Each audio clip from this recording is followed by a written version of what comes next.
Okay, good afternoon, and welcome to the Kennan Institute. My name is Will Pomerantz. I'm Deputy Director of the Kennan Institute, and welcome to our talk on China's business in Central Asia, power and anxiety. This event is co-sponsored with the Kissinger Institute on China in the United States. Before we turn the proceedings over to our speaker, just a brief word about some upcoming events. On Friday, that's tomorrow, February 21st at 10 a.m., we will have Sufyan Jamukov here, who will talk about a path through the mountains, Islam and nationalism in the Caucasus. On Tuesday, February 25th at 3:30, we'll have an event commemorating the 80th anniversary of the Katyn massacre with Alexander Guryanov and Andrei Novak. And then on Friday, February 28th at 11 o'clock, we will have our own fellow here, Igor Zevilev, who will be talking about Russian policies toward Russians in neighboring states. Well, today it is our great pleasure to have Dr. Berna Özcan here. She is a reader in international business and entrepreneurship at the Royal Holloway, University of London. Her research deals with internationalization of firms, business politics, relations, and entrepreneurs' moral standing. She holds a PhD in economic geography from the London School of Economics and an MSc in city and regional planning from the Middle East Technical University in Ankara. She has received numerous awards, including the Robert McNamara Fellowship of the World Bank, and most importantly, the Fellowship of the Woodrow Wilson International Center for Scholars in 2008-2009. She is the author of Building States and Markets, Enterprise Development in Central Asia, and she has also conducted numerous interviews in Kazakhstan, Kyrgyzstan, and China in 2018 and 2019, and these form the basis of her remarks today. So, Berna, pleasure to have you here. Thank you very much. Thanks for the introduction, and thanks for coming to this talk. It's wonderful to be back. I was a fellow 11 years ago, and years passed so quickly, and it was a great time here. I have fond memories. This is an evolving phenomenon and a new research that I have conducted, and it's a great pleasure to be able to share my initial findings. And I will welcome your questions and comments at the end of my talk, which will be about 20-25 minutes. China is the new neighbor for many regions around the world, as well as nations. Not only in terms of its trade relations, but specifically in terms of exports and imports, supply chain integration, and in many other ways, China has an increasing effect and influence. During this talk, I will try to argue and convince you that Central Asia has a very specific place in this evolving phenomena, increasing power, increasing role of China in different geographies. So the framework of my talk is divided into 6 sections. I will talk about the evidence I gathered in the region during the spring of 2016. We'll mention about the interviews I conducted, the data I have been able to gather, but also limitations of studying China's role in the region. Then I will talk about different aspects of diffusion, that economic interests of China are being manifested in Central Asia. Then as a geographer, of course, I'm interested in how that affects different spatial contexts in the region, the issue of debt trap, and reactions from business people, ordinary people, and other actors in the region. Then I will briefly question whether Central Asia will have a lasting developmental effect, and what the scholars have looked at China's influence around the globe, especially its much older and much faster penetrated role in Africa, which seems to be an interesting case for comparison, despite the fact that we know there are important differences. Then I will talk about insecurity of the Central Asian governments and ruling elite, but not only that, insecurity of China in dealing with its growing economic and political influence around the world. And I will make some conclusions. Until recently, I did not study China. My work on Central Asia has been on enterprise development, transformation to capitalist markets, looking at, in particular, the emerging entrepreneurial class in Kazakhstan, Kyrgyzstan, and Uzbekistan. I have traveled extensively in the region, and I started working on these issues in early 2000s.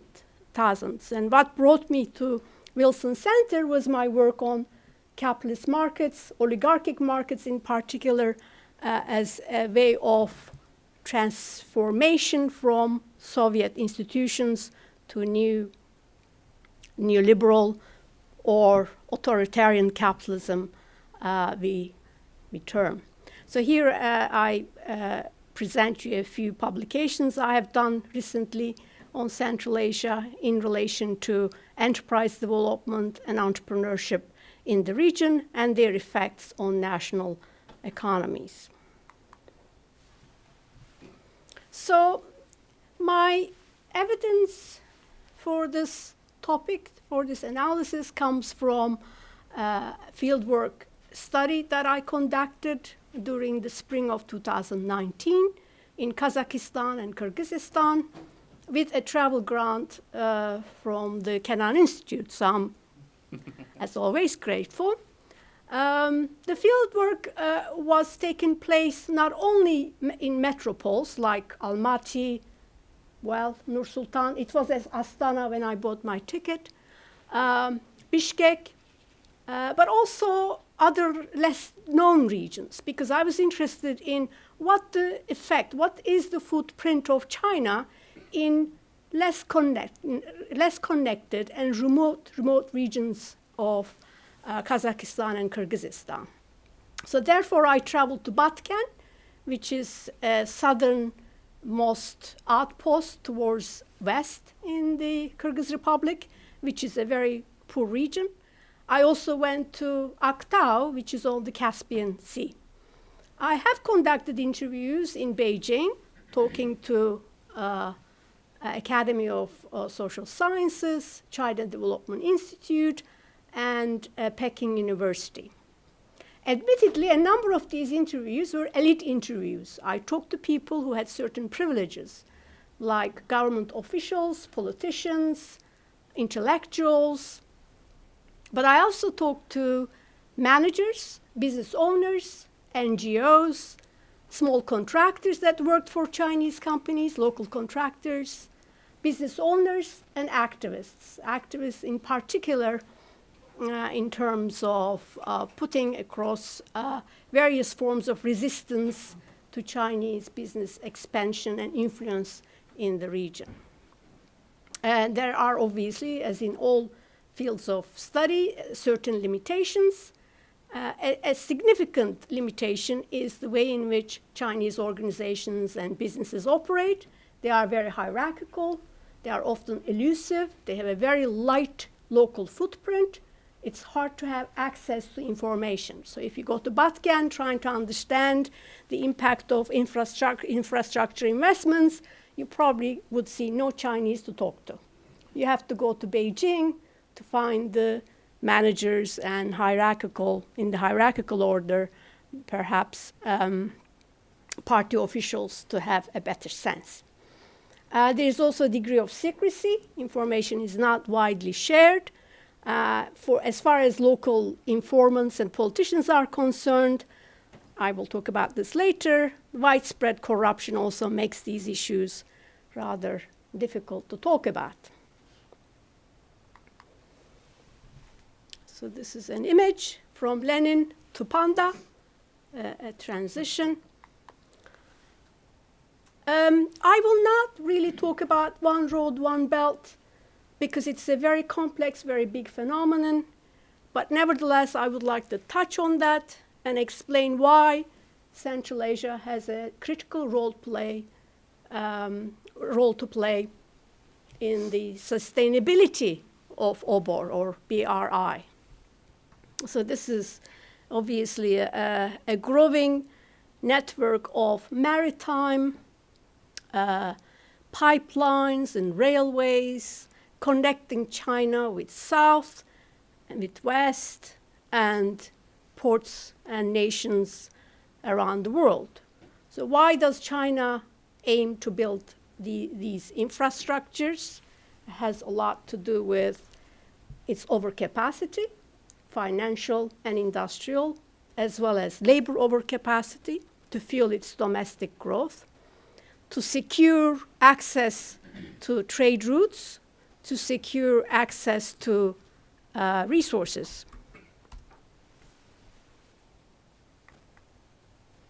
So, to talk about the diffusing business interests in the region, I divided in a very simple manner the type of businesses now run, owned and operated, owned partially or fully by Chinese corporations.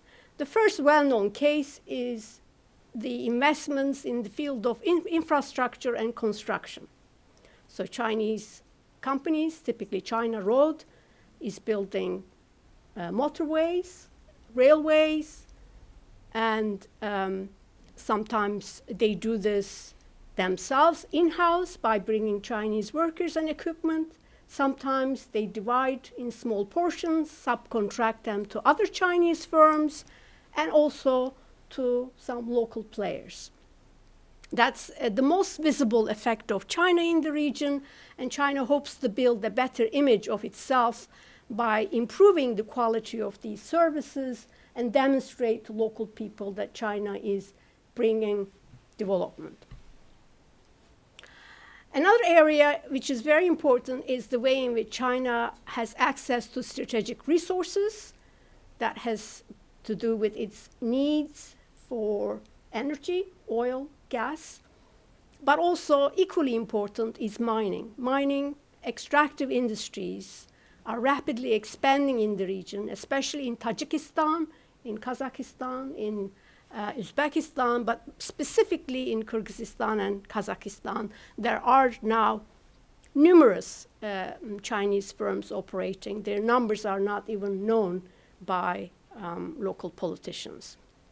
A third area is the way in which Chinese companies are involved in urban services, like in central heating, electricity supplies, and surveillance, which is an evolving phenomenon presented under the umbrella of smart cities.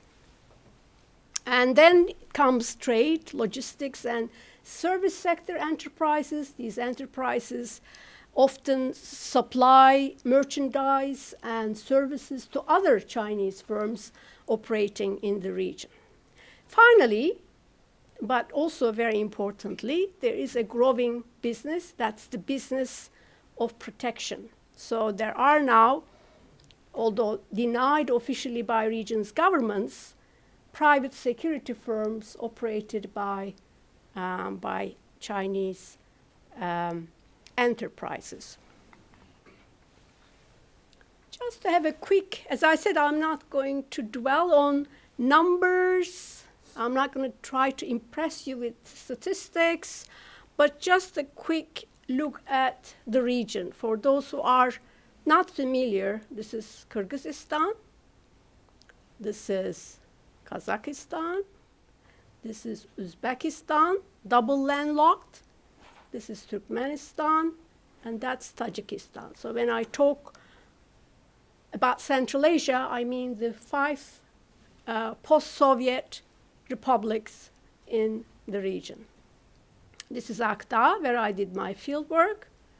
And Akta is an important port because China aims to reach the West and benefit from the access of the sea to other nations through this connection to Alaska. This is the Trans-Railway Corridor. There's also a planned one.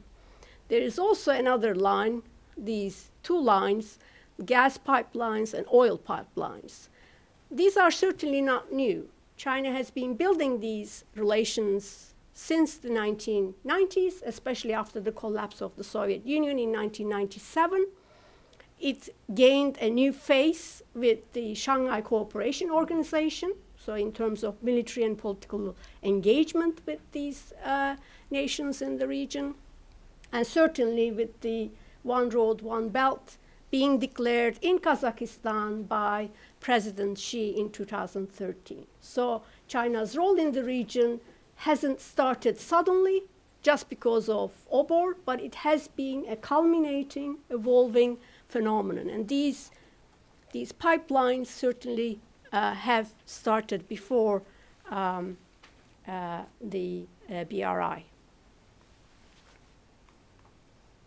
So, what kind of business operations are taking place in these sectors and areas I have already mentioned? Well, the well-known examples are obviously state-owned enterprises.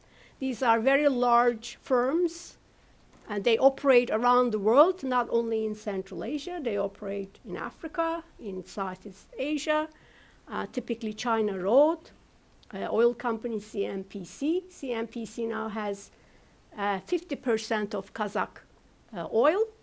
In fact, some of these shares are under the name of Western companies, perhaps, but they are also Chinese-owned. So these are done. These companies enter the region through state-to-state deals. So the concept of peaceful coexistence would mean a peaceful coexistence between the elites. And through these personal ties, China usually establishes long-term contracts. So, for example, in Kazakhstan, Nazarbayev signed many agreements with China, and according to one commentator I talked to in London, that everything is now sealed. It's done. The second level is state-sponsored private firms. I will give an example of that. These are firms that operate under the state, in relation to the state, but of course they have their own ways of doing things, and they have a degree of freedom in their way of conducting their business operations. But they do have political ties, and they do have links in bureaucracy. There are also small independent firms and contractors. These are Chinese firms that serve these above large firms, especially when there are smaller projects to undertake. They sometimes use shell names. They are not obvious as Chinese investments. And they have high mobility. They finish, they pack, and they go. They may go to another region, another country, very quickly. So that's their flexibility and agility in terms of business operations. So the final group are the small entrepreneurs, which obviously are more visible, and perhaps a more obvious reason why Central Asian societies are increasingly uncomfortable with growing Chinese influence, because these entrepreneurs are there with short-term businesses. Many of them also marry to local women, and Central Asian societies are concerned about the sustainability of their culture and concerned about migration. And these vagabond diaspora entrepreneurs seem to be also another phenomenon in the region. Now I will argue why Kazakhstan in particular has a specific position in China's access to the West. So this is from a study looking at financial and military diplomacy of China in South and Central Asia, a relatively recent study. And this is the financial diplomacy, i.e. in terms of financial deals China had with Kazakhstan. Remember, Kazakhstan is only 17 million people with, of course, vast earth resources. And this is what is in Pakistan.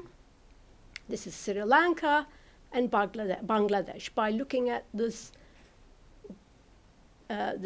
figure, we can easily discern that Kazakhstan has a critical place in China's China's diplomacy. And not so surprisingly, since the 2008 financial crisis, China's role has increased rapidly. And that also corresponds with the military diplomacy in the region. So I give you a few examples. There are many examples, but I just illustrated a few here to explain what's going on the ground when I did my field work and talked to people and experts. Number one issue in terms of operations is the expense of projects, that the projects are expensive and those investments do not really yield proper returns. And this is, sorry, what's happening? Right. So this is a central heating project in Bishkek, which was supposed to be upgraded for 368 million US dollars. It was riddled with corruption and poor technical skills. And in the middle of cold winter of 2018, it stopped working for a week. There was a recent fire, indeed, few weeks before I was in Mangistau. Akta is in Mangistau, and the Kazakh government threatened to take the license away from the Chinese company, but through some backdoor maneuvers and legal loops, the Cebu Engineering Drilling Company paid only $1,997 for the damages they caused to environment. And that was, of course, ridiculed by people who were well aware of what was going on. There are other issues like infrastructure delays, expensive projects, corruption scandals, and slow progress in road building. There's a huge, actually, scandal around the light railway construction in Nur Sultan, which involves, obviously, not so surprisingly, I should say, the president's family. So in terms of the geography of this impact, it is about uneven connectivity, that what we see on maps, as if everything is perfect and connected, all is done, actually is not the case when you go to the region. Horgos is a dry port in the Kazakh-Chinese border. There's nothing on the Kazakh border, and there's a lot on the Chinese border. There is this issue of dislocation and deterritorialization of certain activities. For example, Akta Seaport Special Economic Zone on paper looks wonderful, but when you go there, as I did, you basically see nothing. Nothing is happening. Dordo in Bishkek is being threatened by now new markets being opened by China to transport its goods to the West. So there is this kind of issue of dislocation of the former activities, former economic zones with this new impact. There is also, in addition to social friction, there is a geographical friction, that things don't move smoothly among these countries, despite the fact that this is presented as if it's one Silk Road and one zone. And there are exacerbated welfare effects, that rural communities, certain regions are cut off. They have been cut off before, and they are still so. So there are these growing disparities in terms of labor mobility and wage disparities. In fact, studies on wage disparities globally indicate that a degree of effect by China on the blue-collar workers' wages and growing disparity in the West too, that as the production moves to China and Chinese enterprises, there is the welfare cost, despite the fact that people have access to cheaper goods. So this is Akta, where I was. This is supposed to be a great special economic zone, but as you see, I assure you there is nothing going on. Reactions. Well, when you ask people, as I said, elites as well as lay people, what they think about China's role, China's impact in the region, there is a lot of anger. And this has reflected on the number of protests in Kazakhstan and Kyrgyzstan. Kyrgyzstan more so because of the fact that it's a more liberal country. And the concerns center around Chinese ownership of land and resources, labor migration, intermarriages, unequal pay, and these grievances have been intensified since the internment camps in Xinjiang, because many people, among the ones I have interviewed, they have relatives either in camps or they don't hear from them. So there is this sense of betrayal as the region's governments, especially the Kazakh government, has been quiet about the existence of the camps. And these are the few quotes I have here. I go very quickly. Sorry, I'm not doing well.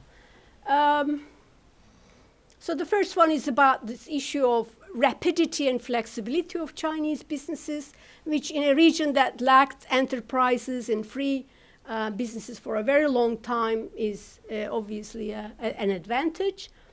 There is a general sense that China's benefits are low and it doesn't really trickle down to ordinary people. So there's no developmental effect that is noticed by citizens.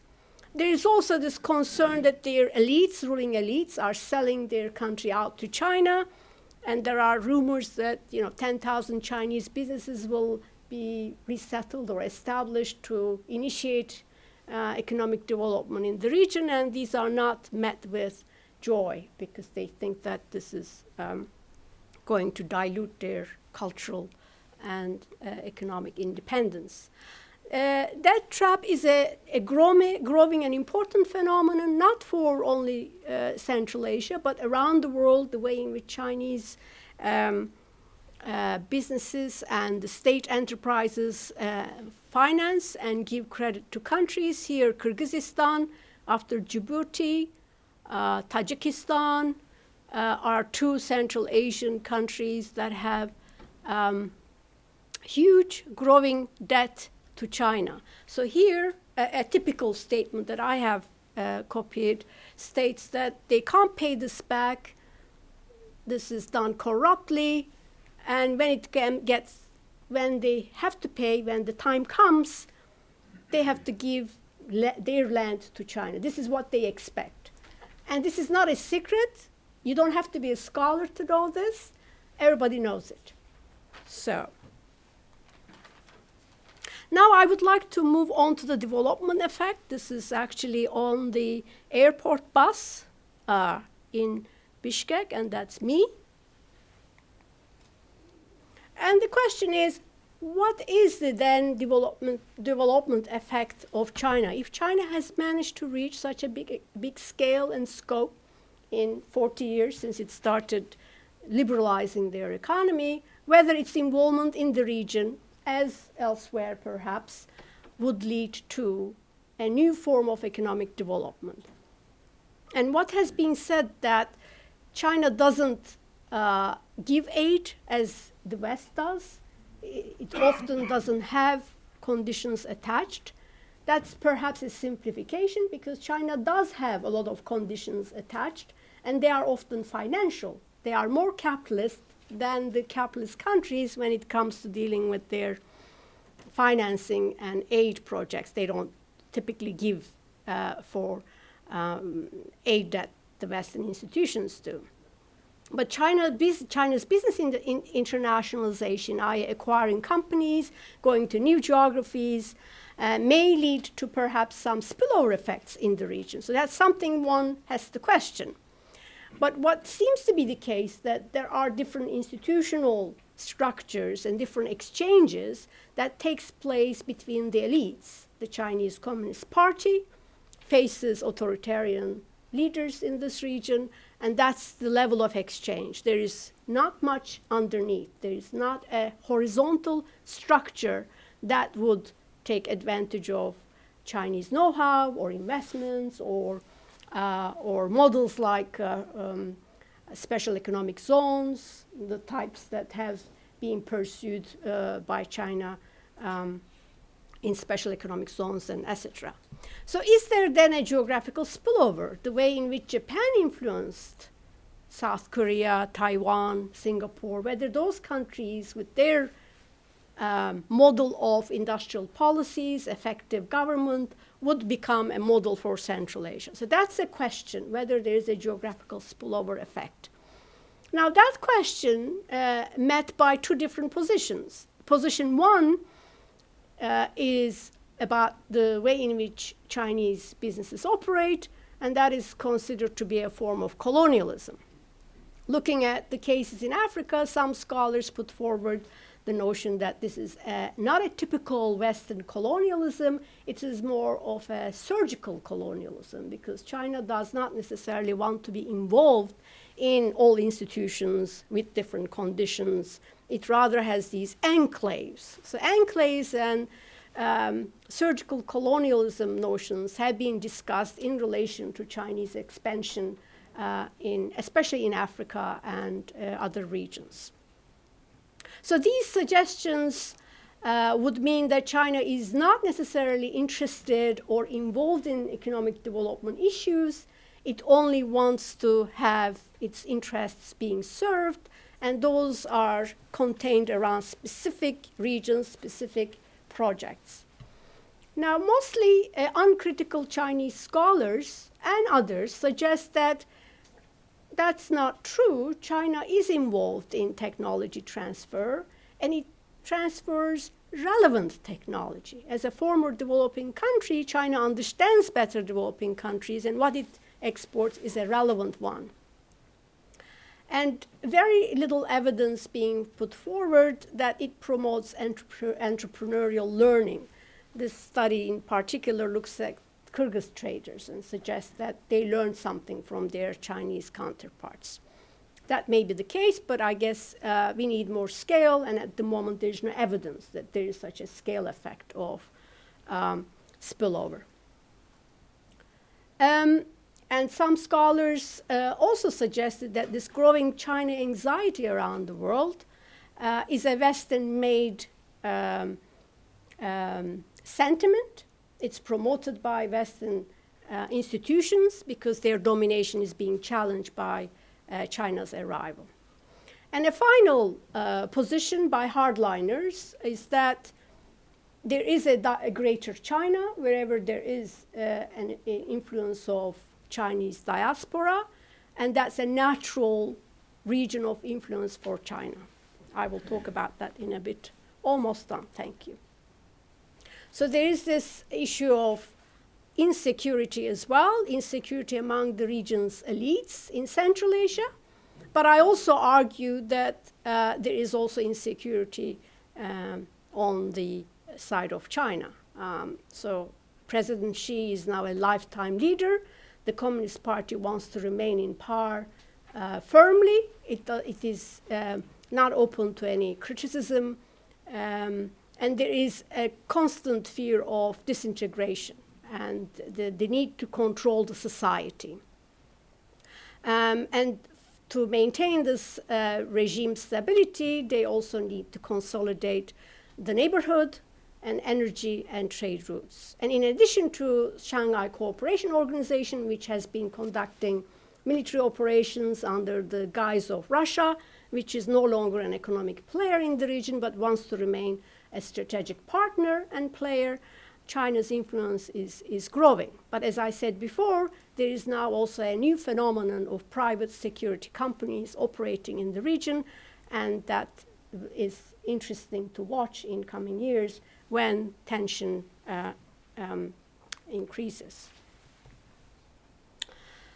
So, it all comes down to Xinjiang.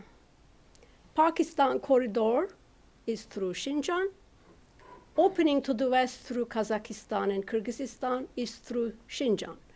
So jailing up people because they have had scarves or beards or they are likely to be terrorists is an excuse to get rid of Xinjiang, flatten the region so that China has easy access to the west in terms of all these routes for the one road, one belt, if short, access to resources and markets.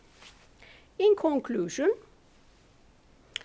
there is no doubt that China brings opportunities. It can help this region with infrastructure and industrial investments, but that is not happening, partly because the region's elites are not really negotiating well, and China is not willing to give in, wants to impose its choices because of the fragmented position of the region's governments.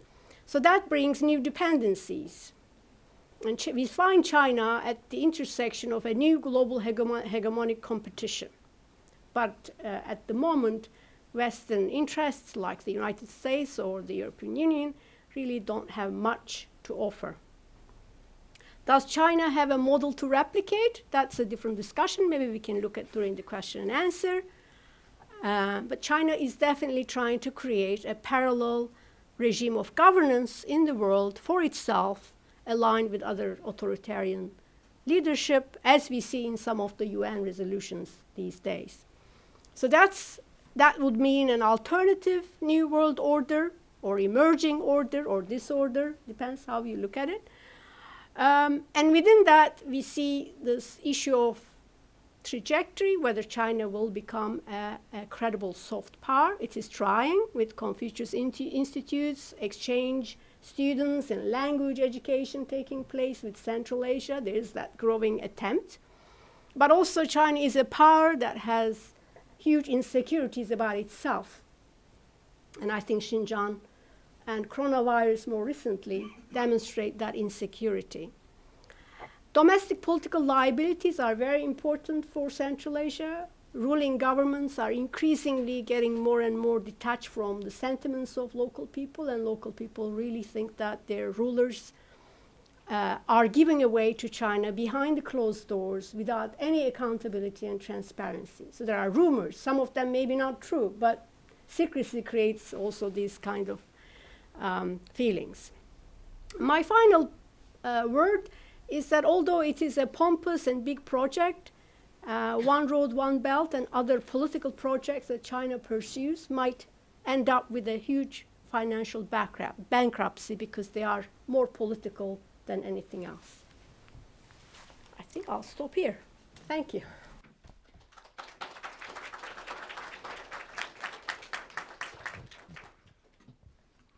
Thank you so much, Berna. I want to start with the first question, and it kind of follows on to your conclusion. And that is, you said at the beginning that the goal is to have a better image of China after all these projects. So in view of all the problems that you have described, is this a bad PR campaign? I mean, the whole investment, that it's not necessarily a sustainable model, that clearly it's promoting corruption, insecurity, the perception of elites just being bought off. At what point is this perceived as not only not enhancing China's image, but simply a bad investment? Yes, there are those in China who think that investing in the region is not viable and economically viable, and it's waste of money. Yes, there is that kind of view, but they can't obviously express these openly because it's, again, a political decision taken by the president. But at the same time, let's not underestimate, with its soft and hardware investments, China has already locked the region. Mm-hmm. Yeah, railways, technology, roads, and everything. So they do take a longer-term approach, and I think they have ability to sustain all these local tensions and demonstrations and clashes. They have patience. Mm-hmm. Okay, let's open the floor for questions. Right in front here. We'll get you a microphone. Hold on a second. We're going to give you a microphone right here. I'm Liselotte Odgaard from Hudson Institute. You didn't mention much about Russia in your talk, and I think that would be the obvious question. What is Russia's response to China's entrance? Because that could determine whether China is successful or not, I guess. Mm-hmm. Thanks. Good question. Yes, I didn't deliberately. China wants to be a military and strategic power, but it is aware of the fact that it has no economic muscle. So, and China understands that and acts accordingly. China is extremely careful not to offend Russia in the region. I mean, all Chinese Central Asia experts speak Russian, and they continue to speak Russian and dialogue with Russia. So, however, in my view, that is not a durable balance. Soon, I think Russia will realize that its strategic role in the region will not remain as it has been over the very long period. What will happen then is an interesting question.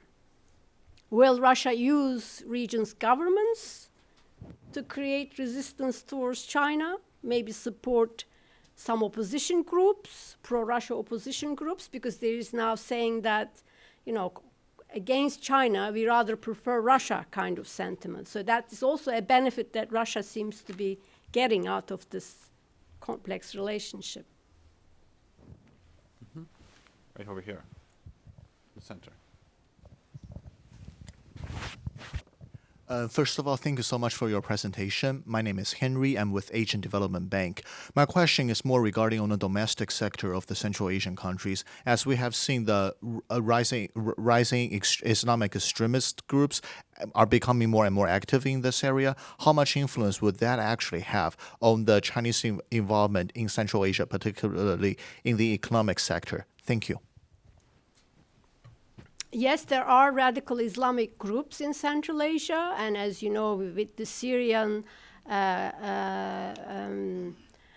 disintegration, some of them even went there, but the numbers are not as big as it's exaggerated and exploited by China to justify their repression.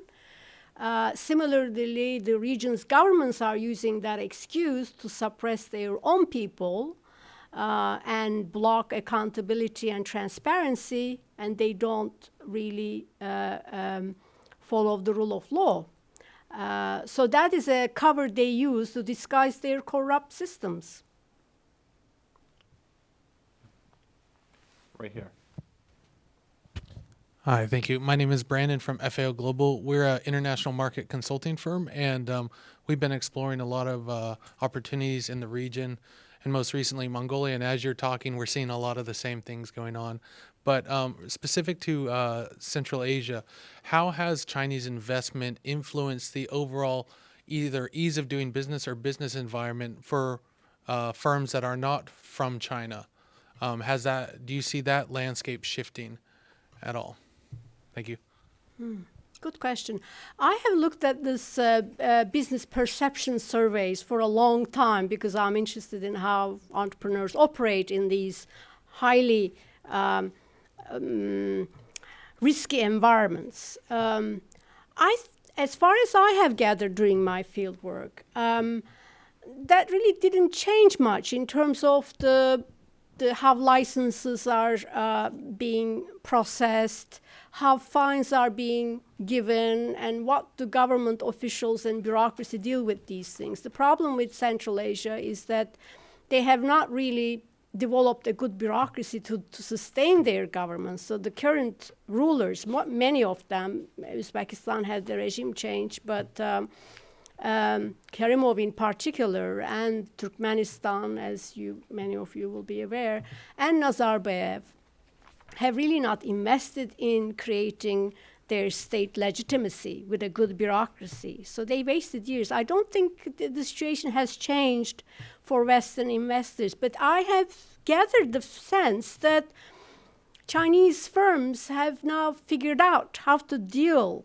with that bureaucracy, go around it, use all channels of corruption because they don't have stakeholders to tell their story or to give an account. For example, a large Western firm, however they may be problematic in terms of their business dealings, they have stakeholders. So that's why they can't operate in these geographies. They retrieve, and instead they subcontract their operations to those who can play the game as fiercely as anybody else. Right in front here. Hi, Jacob Dwyer with National Democratic Institute. Once again, thank you very much for this presentation. It was really interesting. My question is kind of the opposite of what William was asking. I'm interested in, basically from the 60 interviews that you conducted, what the perception of Kazakh and Kyrgyz people is towards China, whether that is changing in any way, given that there is increased interaction with Chinese companies. There are employment opportunities with Chinese companies, infrastructure projects that are happening locally. Do you see a change happening kind of in the soft power region towards creating more influence of Chinese culture upon the region? Mm-hmm. Yes, and there are a good number of students, few thousand, studying in China, learning Mandarin. There are Confucius institutes, there are university departments financed and libraries donated by Chinese government. So there is definitely an attempt to create a soft power position. And certainly it has audiences. It does receive and it does have impact. But what I gathered is that there is a very deep-seated psyche among people that China is foreign. They are not part of their culture, linguistically, religiously, or in any other way. They don't share. So there is also a mistrust that Chinese are there to take over their land. And in fact, this discourse of Greater China and diaspora entrepreneurship would mean that Chinese migration can easily change the demographics of the region. So they see China as a threat for their cultural sustainability and survival. So a neighborly region that they have territorial continuity, and certainly Xinjiang and Central Asia are culturally the same zone, but perhaps because of Xinjiang's recent experience, but also older myths, national myths of Kyrgyz and Kazakh talk a lot about their clashes, their suffering at the hand of Chinese. So there is that kind of background that is, I guess, a factor in this relationship. In the back. Michael Corbin, U.S. Department of Commerce. I'm in their Office of Finance and Insurance Industries, and very curious. It seems like the investment from the Chinese in Central Asia is, please let me know, it seems like it's having an undermining or adverse effect for the development of capital markets within Central Asia, because the Chinese are providing the money rather than allowing domestic pension funds or insurance companies or so forth to develop to need to invest in types of infrastructure. It seems like the Chinese are doing that. Could you comment on any adverse effects that the Chinese investment would have on the development of capital markets in the region? I haven't done an extensive analysis on capital markets per se, but I think that is associated with underdeveloped business climate, and poor management. Now, Kazakhstan has tried to do it. They had actually good means and opportunities to succeed, but something happened in Nazarbayev's path that he stayed too long in power and was involved in too many corrupt dealings with his family that somehow what seemed to be quite positive and emerging collapsed. And now I don't think there is any indigenous or any local financial market emerging, unless maybe 10 to 20 years from now that things change. But imminently, at present time, it's unlikely. Right here.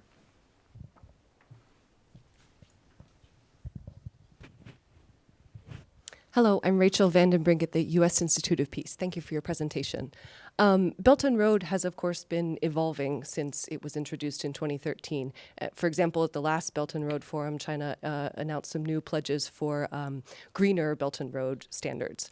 I'm wondering if in your research you've seen any evidence of business practices in Central Asia changing in response to some of the negative reactions that you mentioned.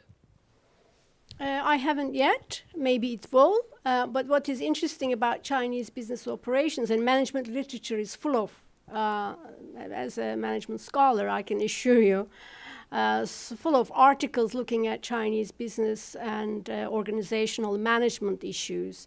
It has no single model, but flexibility. So when a Chinese business operates in the UK, they adopt the conditions of the UK, and they follow the rules, and they serve that kind of sophistication and need of a market that the UK is. But when they operate in Central Asia, they care less because things are not forced upon them. There are no strong requirements. I think it's all to do with the region's people and governments. At the moment, seems to be a big gap between what governments are doing and what people are desiring. Over here. Then we're going to take one question. Let's take two questions here, and then we'll let Berna answer. Okay. Mohammed Tahir from Radio Free Radio Liberty. Ms. Özcan, you also spoke about the China increasingly working with security firms in Central Asia. What type of security firms are they? What they do? And also, there is at least rumored information that China has built some military bases in parts of Tajikistan. Is this a kind of a developing phenomena, what the Chinese thinkings are about the kind of a security aspect of their advancement in Central Asia? Thank you. We'll take a second question right here. My name is Wen Chen. I'm a residential fellow this year at the Wilson Center. Thank you for your presentation. It's very interesting. This actually follow up the Russian question. Central Asia has been and once again become the strategic site of great power competition. And I'd like to hear your observation and insight on the role of Turkey in this area, especially given similar culture, religion, linguistic, as well as complicated history. Mm-hmm.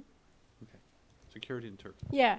Yes, I have seen reports, and local people have talked about private security firms and military in Tajikistan operating. I haven't done a fieldwork analysis myself, so I can't really say anything. But in terms of these private security firms, I traced that a former People's Army general has now established a firm with, of course, the approval of the Communist Party to preside over these services. And surprisingly, some of the Western companies are also bidding to take advantage of this growing market. So my guess is this is a response to growing protests and reaction from the local people against the mining sites, some industrial sites, and now they would like to cordon those places, that's my guess, and protect them because they know that central governments find it perhaps difficult. Either they don't have means or they don't have will, but that's a big problem because I think with a new law, China allowed those personnel, I think it's 2010 or so, since 2010, carry guns. Previously, no one in such organizations would have had that right, but now they do. The funny thing is, regions' governments are denying it, but all other indicators show that yes, these groups are operating and they have training, and the offshoots of these organizations are linked to, at least one that I traced, linked to a former army personnel who set up this business. Mm-hmm. And Turkey.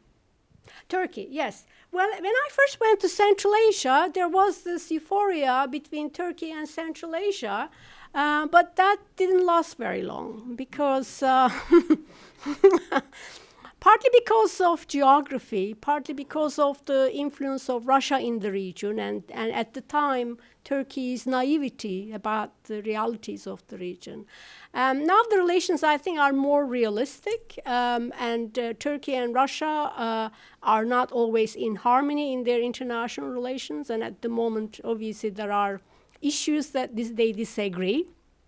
And by and large, my feeling is that apart from Turkish businesses and other cultural activities, geopolitically, Turkey withdrew from the region. But when this government goes and the president changes, situation might be different. At the moment, it has concentrated its efforts on various unfinished wars in the Middle East. Okay. Any more hands? So we'll take these two questions, and Cooper will finish up then. So right here and then in the back. Thank you. Michael Caulfield, Department of Commerce. Thank you for your presentation. I'm curious if you've seen any attempts by China at media influence in Central Asia, either affirmatively or through suppression. The Russian market, I think, is somewhat built in, of course. But and if you haven't, I'm curious if you could offer a theory as to why not. The last question in the back. Yeah. Hello, my name is Katya Kuleshova. I'm a novelist. So my question is about the Silk Road. I read this book by Peter Frankopan. He is an Oxford historian. And he argues, right, that the center of global power is shifting from the west to the east, and that gradually the Silk Road will be rebuilt. So in light of this, how do you see strategic priorities of China behind the Belt and Road Initiative? If we look like 50 years ahead or 100 years ahead, and you said that the Chinese patient, what do you think is the perfect scenario for China in the long term? Thank you. Right. Shall I answer? Yes. About the press, I must say I have not done any systematic research, but Mr. Tahrir is here. He is an expert on this topic. He can talk a lot more. But I did come across local newspapers in Chinese, Mandarin, and Russian and Kyrgyz being distributed freely.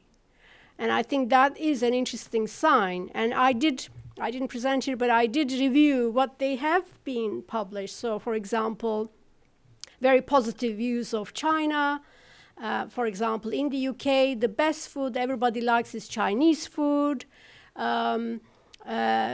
Positive things, basically. It was like Turkmenistan. When there was this crisis in Uzbekistan next door, the Turkmen television was showing dancing girls, right? So that's a kind of all authoritarian regimes' simple rule, that everything is wonderful in China, everything is wonderful between China and Kyrgyzstan, and West is terrible.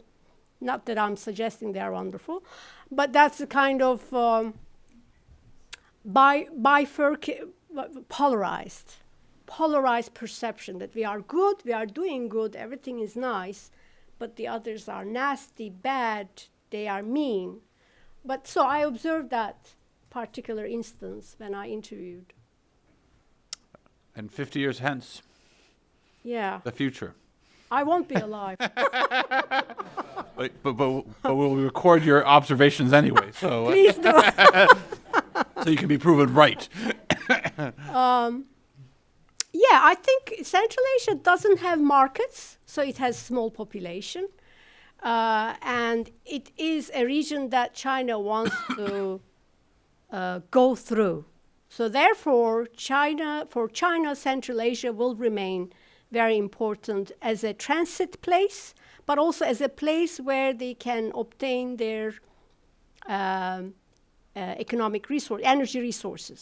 So for a foreseeable future, I see a diminishing Russia and an increasingly more effective, perhaps, but more assertive China in Central Asia. I would be also concerned that China may move millions of people to Xinjiang to repopulate the region and get engaged in social engineering further in Kazakhstan. And that is not so unlikely. Well, thank you so much, Berna. A fascinating talk, and very, very pleased how your interviews sponsored by the Kennan Institute have produced such fascinating research. I want more. Very good. Thank you, and thank you for coming.